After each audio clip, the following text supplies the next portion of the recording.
नमस्कार विद्यार्थी मित्रांनो, क्रो अकॅडमी या यूट्यूब चॅनलवर तुमचे मनापासून स्वागत आहे. प्रिफरन्स जनरेट नवीन केल्यानंतर वाढतील का? प्रिफरन्स मध्ये फरक पडेल का? विदाउट प्रिफरन्स अजून 2-4 वाढण्याची शक्यता आहे का? कोणत्या जिल्ह्यामध्ये नेमका खवळा गोंधळ झालेला आहे आणि दुसरा टप्पा होईल का? दुसऱ्या टप्प्याला 11वी-12वी जागा येतील का? याबद्दल सविस्तर चर्चा आजच्या या व्हिडिओमध्ये करणार आहे. सर्वात महत्त्वाचं आणि अतिशय म्हणजे दुर्लक्षितपणा म्हणता येईल आपल्याला, प्रशासनाच्या दुर्लक्षितपणामुळे कोल्हापूर झडपीमध्ये विद्यार्थ्यांनी अभियोग्यताधारकांनी निदर्शनास आणून दिले नसते तर कोल्हापूर झडपीमध्ये अजून रिक्त पदाची संख्या जशाला तशीच राहिली असती का, हा प्रश्नचिन्हच आहे.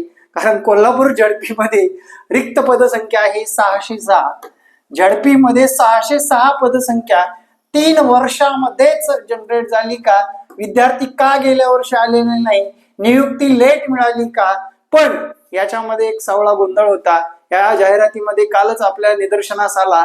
अभियोग्यताधारकांना वेळोवेळीच अभियोग्यताधारकाने पण सुचवून दाखवलं की सर इथे काहीतरी गोंधळ दिसतोय. कारण एवढ्या जागा मॅथ सायन्सच्या ज्या की फक्त इंग्रजी मीडियमला असतील का, एवढ्या जागा 1 ते 5च्या इंग्रजी मीडियमला असतील का, हा विद्यार्थ्यांनी प्रश्नचिन्ह निर्माण केल्यानंतर कार्यकर्ते व विद्यार्थी जिल्हा परिषदेवर जाऊन धडकल्यानंतर हा जो काही चेंजेस झालेला आहे, त्यामुळे आपले आताचे जुने प्रिफरन्स जे काही आलेले आहेत, जनरेट झालेले आहेत, ते डिलीट करून आपल्याला नवीन जनरेट करायचे आहेत.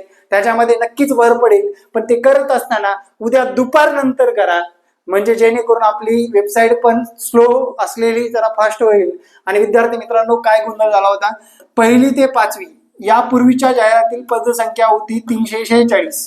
त्यातील मराठी माध्यमासाठी पदसंख्या 277 झालेली आहे.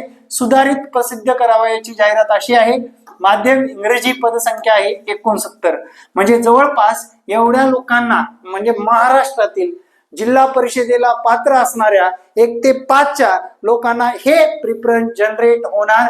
त्यांचा एक प्रिफरन्स वाढलेला, कुणाचे 2 वेळेस वाढलेले, हे निदर्शनास आणून दिल्याबद्दल अभियोग्यताधारक व कार्यकर्त्यांचे आपल्याला आभारच मानावा लागेल. मी सुद्धा जिल्हा परिषद झडपी कोल्हापूरलाच आता सध्या हजर होतो.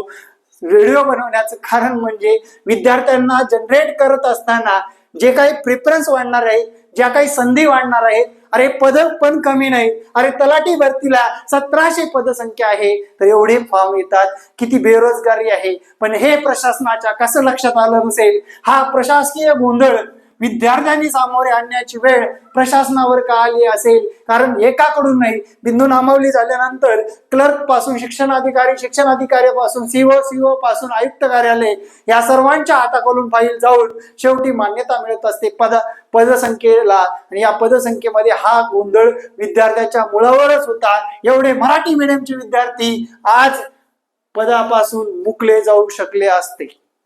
मुद्दा नंबर 2, 6वी ते 8वी गणित विज्ञान या पदासाठी मराठी माध्यमाच्या जागा जर बघितल्या 104 आहेत, इंग्रजी माध्यमाच्या 26 आहेत. तर 26 + 104 जवळपास 130 पदसंख्या इंग्रजी माध्यमालाच देण्यात आली होती. पुराव्यानेशी सांगतो, इथे पहा मित्रांनो, जाहिरात बघू शकता तुम्ही. इथली जाहिरात बघितल्यानंतर तुमच्या लक्षात येईल, या जाहिरातीमध्ये स्पष्ट दिसून येते की 606 पदसंख्यापैकी जवळपास सगळ्याच पदसंख्या इंग्रजी माध्यमामध्ये नोंदवल्या गेलेल्या आहेत.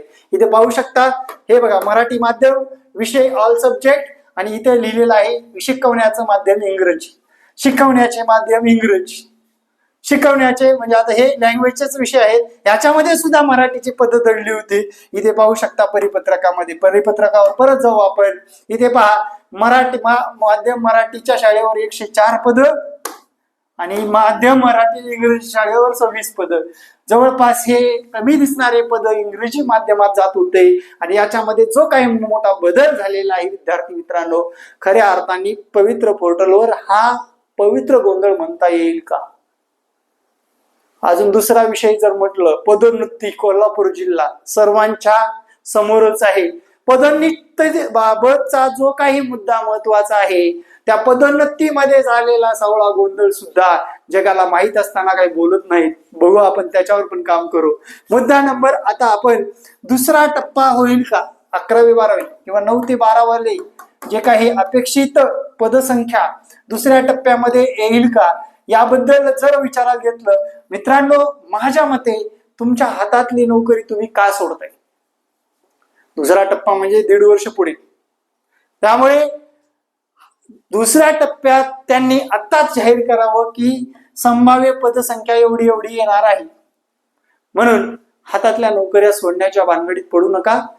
ह्या नोकऱ्या मिळवतच ती सुद्धा नोकरी आपल्याला पुढे कधी अभियोग्यता चाचणी देऊन मिळवता येऊ शकते. त्यामुळे रिस्क घेणाऱ्या विद्यार्थ्यांना सॅल्यूट आहेच आहे, पण ज्यांना रिस्क घ्यायची नाही त्यांनी सविस्तररित्या आपले जनरेट झालेले आत्ताच्या सध्याचे 7 तारखेचे प्रिफरन्स डिलीट करून नवीन प्रिफरन्स जनरेट झालेले पाहिजे आहेत. मी तर अजून लॉग इनच केलं नाही मित्रांनो, कारण लॉग इनच होत नाही, गोलगोलच फिरतोय.